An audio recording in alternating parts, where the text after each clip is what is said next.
Salut à tous, on se retrouve aujourd'hui pour parler du Real Madrid en ce dimanche 13 mars. On commence directement avec les photos de l'entraînement du jour car ce week-end les gars, il n'y a pas de match côté Real Madrid. C'est plutôt début de semaine qu'il y a un match. Le Real joue demain soir contre l'équipe de Majorque. Donc aujourd'hui il y avait entraînement et quelques photos de l'entraînement à la veille de ce match de Liga. On commence avec Ferland Mendy, le défenseur français. Voilà une photo.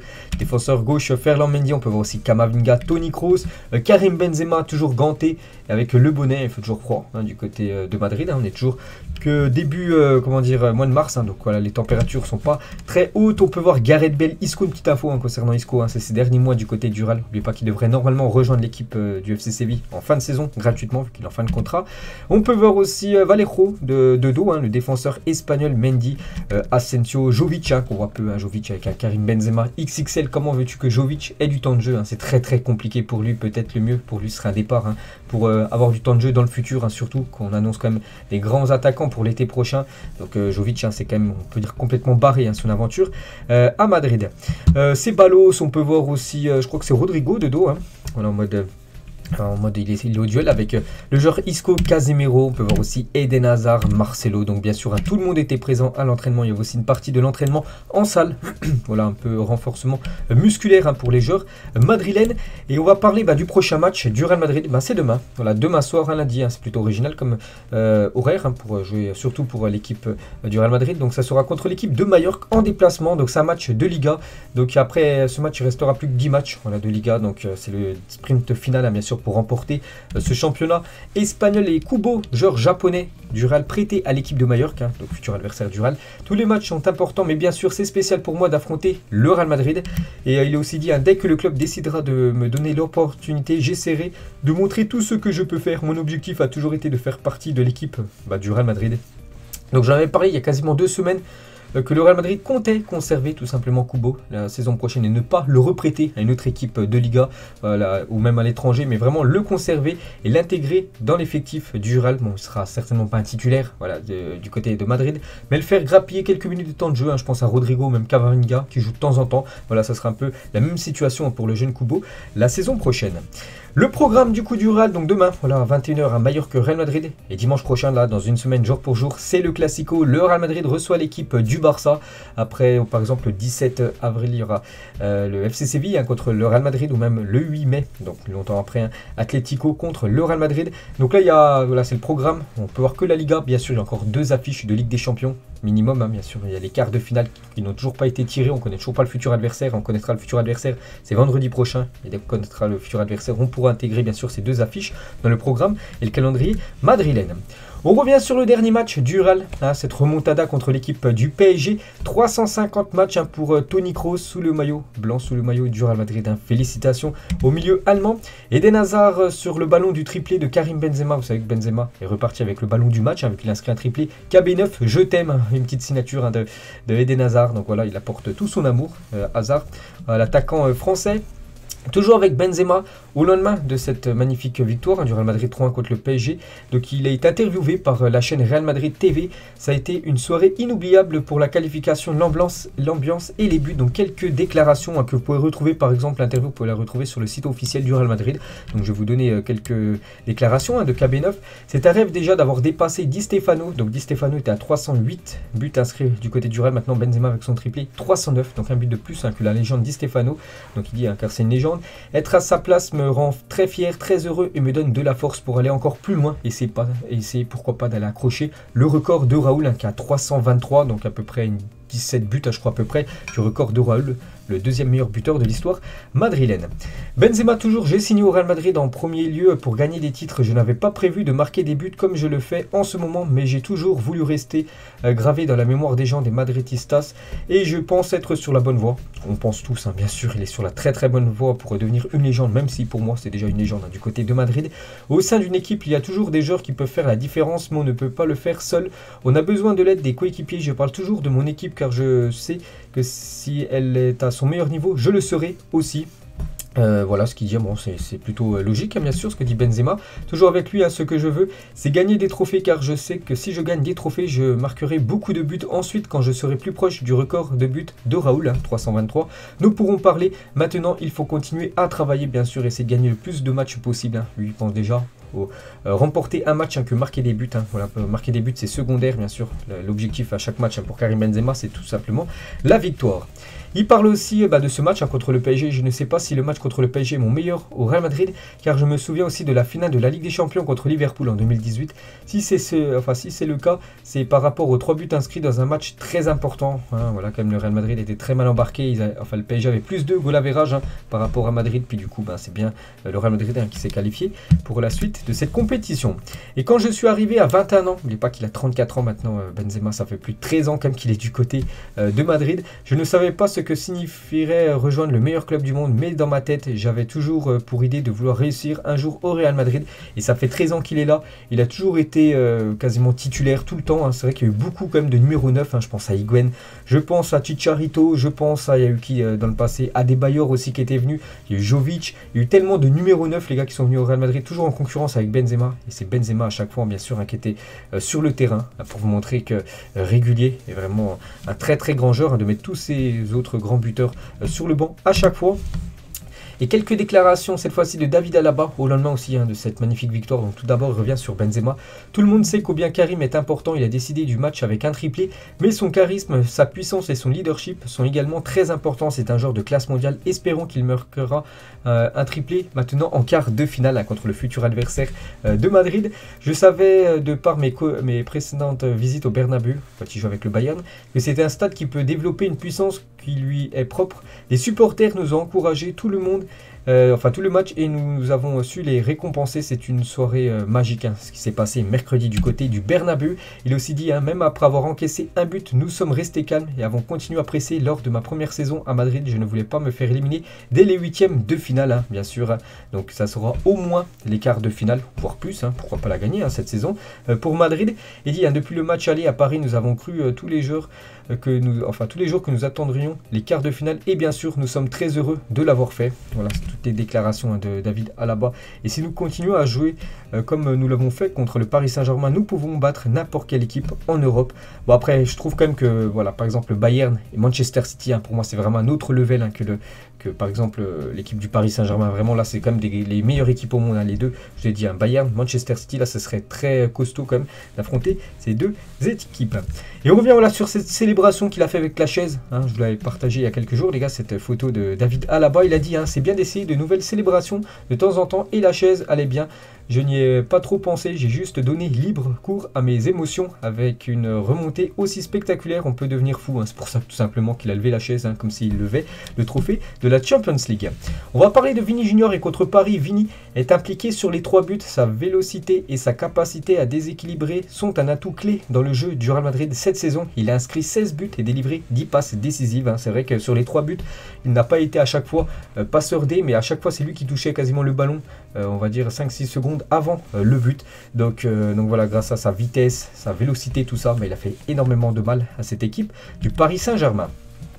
Thibaut Courtois sur son compte Twitter, incroyable ce que nous avons vécu aujourd'hui. Merci Bernabeu pour ton soutien tout au long du match. C'était impressionnant, bien sûr, pour le gardien belge qui a fait un bon match. Bon, il a pris quand même 3 buts. Bon, il y en a eu 2 qui ont été hors jeu. Le but pris par Mbappé, je pense quand même qu'il aurait pu peut-être l'arrêter. Bon, après voilà, c'est comme ça, il y a eu but. Le plus important bien sûr, c'est que le Real Madrid s'est qualifié. Et Diego Simeone, il a dit, la remontée du Real Madrid face au PSG est admirable. Voilà ce que dit l'entraîneur Colchonero, donc de l'Atlético Madrid. Il a regardé bien sûr le match mercredi soir, donc il était un peu choqué de la remontée du Real contre cette équipe parisienne. Et on va parler d'Ancelotti. Vous vous souvenez, lors du match aller, Ancelotti était critiqué, il était à 2 doigts de se faire même licencier. On parlait du licenciement, on le pensait déjà le remplacer avec notre coach. Et au cours des dernières semaines, des doutes subsistaient sur l'avenir de Carlo Ancelotti, mais désormais la satisfaction règne dans tous les départements du Real Madrid. Il ne fait plus aucun doute qu'Ancelotti a mérité sa continuité au club la saison prochaine. Donc voilà, il n'y a plus de soucis pour Ancelotti, et continuera normalement du côté du Real, à part vraiment si le Real s'effondre. Voilà, le Real perd tous les matchs de Liga jusqu'à la fin de la saison. Ils perdent les 2 matchs de Ligue des Champions. Là oui, il y a des chances qu'ils se fassent virer. Mais voilà, s'il y a le championnat, plus s'il y a, je sais pas, le Real atteint pourquoi pas les demi, comme la saison dernière en Ligue des Champions. Il continuera certainement à être entraîneur madrilène. Et le like de Sergio Ramos. Donc Sergio Ramos, joueur maintenant du PSG, ancien joueur du Real Madrid, donc sur un compte fan sur Instagram de Sergio Ramos, comme homme, donc en gros revient à la maison du côté de Madrid, et on peut voir que Sergio Ramos en personne a liké ce message, peut-être Ramos aimerait revenir du côté de Madrid, et Michel il a dit, Sergio Ramos ne pouvait pas quitter le Real Madrid, quand tu es à Madrid tu es beaucoup plus protégé, je n'aime pas ça qu'une légende madrilène termine sa carrière dans une autre équipe que le Real Madrid, c'est un sacrilège des deux côtés, donc voilà pour Michel, simplement Ramos aurait dû accepter ce que proposait le Real Madrid et accepter de prolonger voilà, qu'une année, parce que lui voulait 2 saisons de plus, alors que le Real Madrid lui proposait une saison, puis après il y a aussi un petit peu le salaire où ça coinçait entre le club et le joueur. C'est dommage voilà, que Ramos n'ait pas fini, on peut dire, sa carrière du côté du Real Madrid, parce que là on peut voir que c'est un flop total du côté de Paris.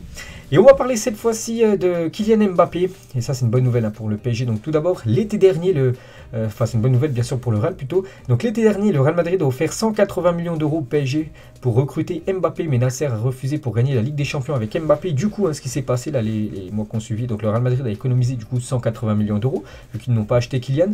Mbappé va signer gratuitement au Real Madrid l'été prochain, et le Real Madrid a éliminé le Paris Saint-Germain en Ligue des Champions. Florentino Pérez est un génie.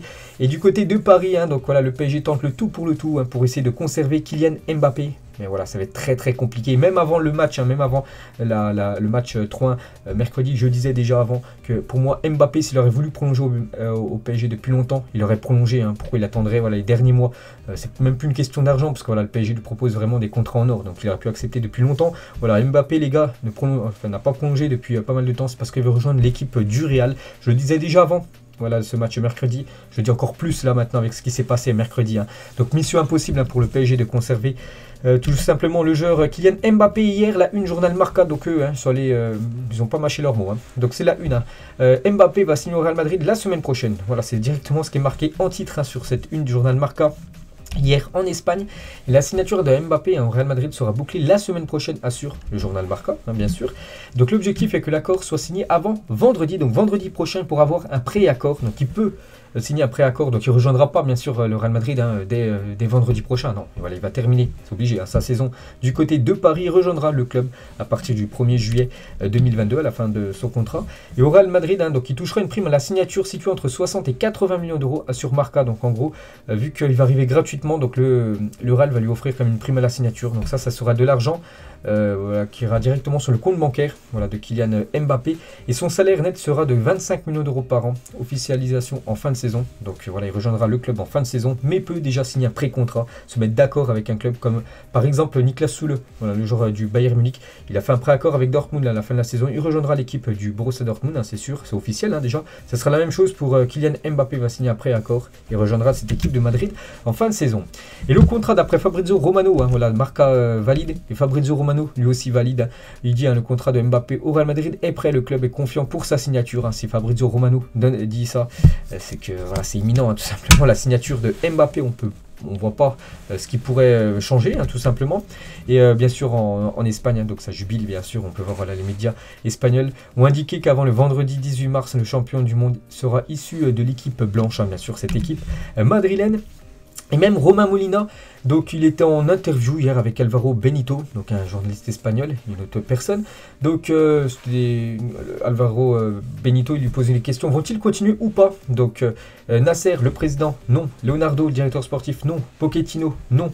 Et Mbappé, non. Voilà, donc il n'y a pas que Mbappé qui va quitter le PSG. On peut voir qu'il y en a 3 autres qui vont quitter, on va dire, le staff du Paris Saint-Germain par rapport à ce qui s'est passé mercredi, bien sûr, du côté de Madrid.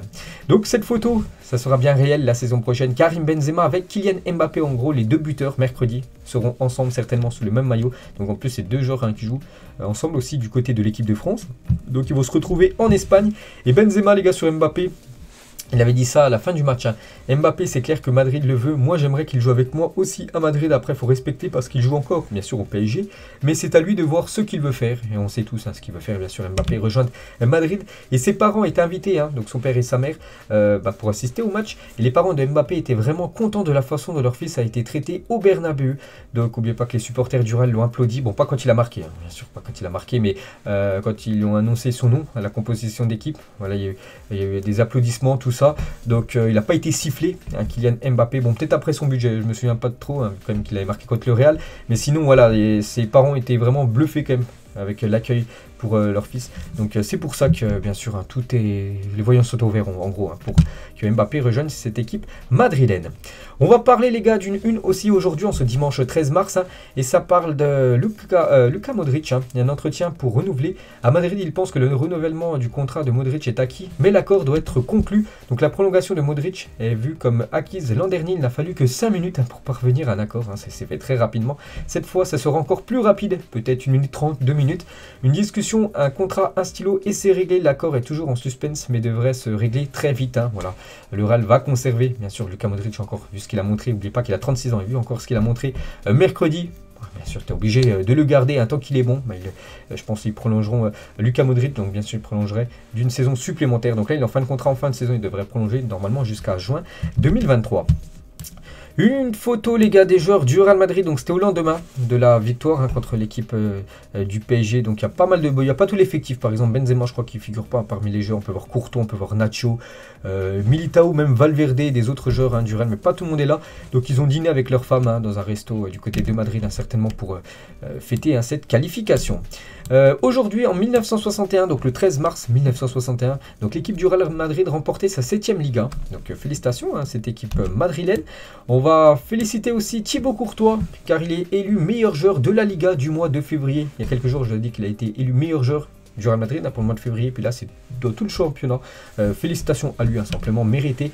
Et on peut voir qu'il a reçu déjà son trophée. Il a reçu aussi une nouvelle carte FUT, hein, pour ceux qui jouent à FIFA Ultimate Team, vous pouvez débloquer sa carte énorme avec des stats incroyables. Et Thibaut Courtois par rapport à ce trophée, il a dit hein, je suis heureux de pouvoir aider l'équipe à gagner avec des arrêts, c'est mon travail et je me sens bien. Je suis à un super haut niveau, hein, ça c'est vrai. L'année dernière aussi et maintenant c'est accompagné de victoires importantes. Hein, donc on pense bien sûr direct au match de mercredi. Et Roberto Martinez, le sélectionneur de la Belgique, un Courtois évolue à ce haut niveau depuis plusieurs années. Son arrivée au Real Madrid a été un peu difficile avec la concurrence avec Navas, mais la régularité qu'il a eu fait de lui un gardien qui rapporte des points grâce à des actions décisives, hein, que ce soit en Liga ou même que ça soit du côté de la Ligue des Champions. N'oubliez pas que le match aller, hein, le Real Madrid aurait pu concéder beaucoup plus de buts du côté du PSG. Ça aurait été beaucoup plus compliqué de faire la remontada. Heureusement que Thibaut Courtois a arrêté par exemple le penalty de Léo Messi. Heureusement qu'il avait été énorme lors du match aller. Parce qu'on peut voir ben, que du coup pour le match retour, il y avait moins de buts à marquer côté Madrid. Et toujours avec Martinez hein, sur Courtois, en plus de tout ce qu'il peut apporter sur le terrain grâce à ses interventions, Courtois, cette tranquillité émotionnelle qu'il transmet à ses coéquipiers, je vois Thibaut au niveau des meilleurs gardiens, si ce n'est le meilleur. Donc pour moi, je pense qu'il doit être dans les 2 meilleurs. Hein. Pour moi, je mets quand même lui. Je mets aussi, comment dire, Edouard Mendy. Hein, je pense quand même que c'est les 2 meilleurs actuellement gardiens de la planète. Roberto Martinez, toujours il parle d'un autre Belge, donc lui c'est un peu plus délicat sa situation, bien sûr c'est Eden Hazard. On est dans une situation inhabituelle à 8 mois de la Coupe du Monde. Pour nous, Eden n'est pas perdu, on espère qu'il puisse récupérer sa forme physique avec les matchs, bien que cet objectif ne soit pas partagé en ce moment avec son club. Hein. Voilà, il joue très peu par exemple, on ne l'a pas vu mercredi soir, hein. Peut-être on pourrait le voir demain, j'en sais rien, c'est Ancelotti qui fait l'équipe. Et à Madrid, hein, Hazard n'a pas le rôle important qu'il a toujours eu dans ses clubs, par exemple à Lille ou surtout à Chelsea. Eden est une personne très claire et rationnel, il n'a pas d'ego, c'est notre capitaine de sélection et nous lui faisons entièrement confiance. Donc à voir, hein, mais bon, on ne sait pas si Roberto Martinez va quand même le sélectionner s'il joue pas voilà, avant la Coupe du Monde. C'est pour ça qu'on parle d'un transfert, hein, même d'un prêt l'été prochain pour qu'il puisse avoir du temps de jeu avant bien sûr de disputer cette Coupe du Monde.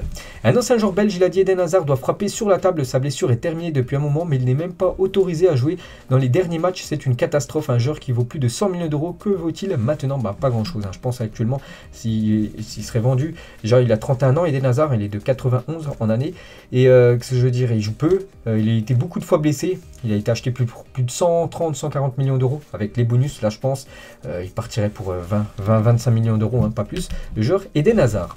Le dilemme du numéro 9 en une journal As aujourd'hui. Donc, Haaland veut rejoindre le Real Madrid cet été, mais le club doit décider s'il laisse passer l'opportunité de le recruter ou s'il signe un avançant alors que Karim Benzema est au sommet de son art. Hein. Ça, c'est vrai que les gars, c'est une question à se poser. Qu'on peut poser là, vous supporters du Real. Pour vous, est-ce que le Real Madrid doit vraiment absolument, donc déjà Mbappé, hein, voilà, ça c'est une priorité, mais est-ce qu'ils doivent aussi penser à la recrue Haaland? Haaland joue numéro 9 et Karim Benzema est aussi numéro 9. Donc en gros, ça ramènerait de la concurrence à Karim Benzema, alors que Benzema marche sur l'eau actuellement. Est-ce que pour vous, ce serait bien de recruter Haaland? Après, bien sûr, essayer de trouver un schéma avec Haaland, Benzema et aussi Mbappé. Donc il y en a qui iront sur le banc, avec Vini aussi. Donc je sais pas, c'est vrai que c'est le dilemme bien sûr concernant la saison prochaine avec le cas Haaland. Et Thierry Henry les gars, sur Benzema a toujours été un joueur que j'ai beaucoup admiré. Je pense qu'il est l'un des meilleurs attaquants depuis longtemps. Et dans l'histoire, il va rester comme l'un des meilleurs attaquants de l'histoire du football. Bien sûr, on pensera à lui dans les futures années. Et Benzema était totalement logiquement dans l'ombre de Ronaldo pendant des années, mais il a toujours eu cette capacité à s'adapter aux moindres défis. Face à lui, Ronaldo parti. Maintenant, il est le leader, bien sûr, et surtout aussi même le capitaine de cette équipe madrilène. Edouard Mendy, que je parlais tout à l'heure, meilleur gardien avec Courtois. Je pense que Benzema est l'attaquant le plus fort que j'ai affronté à l'heure actuelle. Lewandowski, enfin avec Lewandowski et Mbappé, c'est l'un des meilleurs attaquants du monde. Voilà ce que dit la belle déclaration du gardien sénégalais sur Karim Benzema. Et toujours avec Benzema, met tout le monde d'accord. Donc ça c'est une photo prise lors du match Barça-Galatasaray, c'était jeudi soir. Donc un fan certainement du Barça, mais un grand fan aussi de Karim Benzema. Donc du coup il s'est pas cassé la tête, un maillot du Barça floqué, Benzema numéro 9. Kabilam et Roberto Carlos, là, il y a quelques jours, du côté du Bernabéu, entre la star de TikTok et l'ancien défenseur brésilien Roberto Carlos. Le meilleur buteur de l'histoire du foot, les gars, on va terminer avec Cristiano Ronaldo. C'est vrai que c'est plus un joueur du Real Madrid, mais hier, il a inscrit un triplé lors de la victoire 3-2 de son équipe de Manchester United contre Tottenham. Et avec ces 3 buts, il a actuellement 807 buts. Dans toute sa carrière, Ronaldo devient le meilleur buteur de l'histoire du football. Il en a marqué beaucoup du côté de Madrid, 451 buts sur les 807. Donc félicitations bien sûr à la légende Cristiano Ronaldo. Donc voilà les gars, tout ce que j'avais à dire aujourd'hui. Beaucoup de choses à dire. On se retrouve demain les gars pour une nouvelle vidéo. Allez, moi je vous laisse. Bonne fin de week-end et à demain.